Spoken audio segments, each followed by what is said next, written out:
ভাই এরা এখানে কি করতে গিয়েছিল সাঁতার কাটতে? আবে এখানে তো জল কম। ও আচ্ছা আচ্ছা, ধীরে ধীরে গভীর হচ্ছে। ও এখানে খুব গভীর জল, তাড়াতাড়ি এখানে খরগোশ নেমে পালন যাও, আসলে আমাকে খুব বাঁচাও। কঠিন। ও এই মেঘের কাছে ২টি তো খরগোশ টাকাও আছে, আনছিলাম, চলো একটি গাইস ইয়ার, মারা ওকে গিয়েছে, তাড়াতাড়ি আমার কাঁধে তুলে নিই। একটি ওকে তো আছে। গাইস ইয়ার, এই মহিলাকে আমি কাঁধে তুলে নিয়েছি, তাড়াতাড়ি ওকে বাইরে নিয়ে যাই, আস্তে আস্তে, সাবধানে। টেনশন নেবেন না আপনি, শুধু আপনি টেনশন করবেন না, আমরা প্রায় বাইরে পৌঁছে গেছি। এই নিন। তো গাইস ইয়ার, আমরা এই মহিলার জীবন বাঁচিয়ে নিলাম। এখন ঠিক আছেন তো? চলো ওকে নিচে নামাই। আপনাকে ধন্যবাদ। আপনি আমার প্রাণ বাঁচালেন। আপনি আমার সব টাকা নিতে পারেন। কি গাইস, এই মহিলার কাছে যত টাকা ছিল তা এখন আমার। আর গাইস দেখো, এগুলো আসলে $3 লাখ ছিল।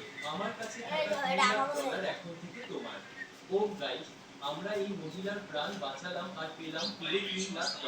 মজা এসে গেছে। চলো গাইস, এখানে হয়তো আরো কেউ ডুবছে, তাকেও বাঁচাতে হবে। জলদি চলো, কে ডুবছে ওখানে? আঙ্কেল বাঁচান। কেউ আমাকে বাঁচান।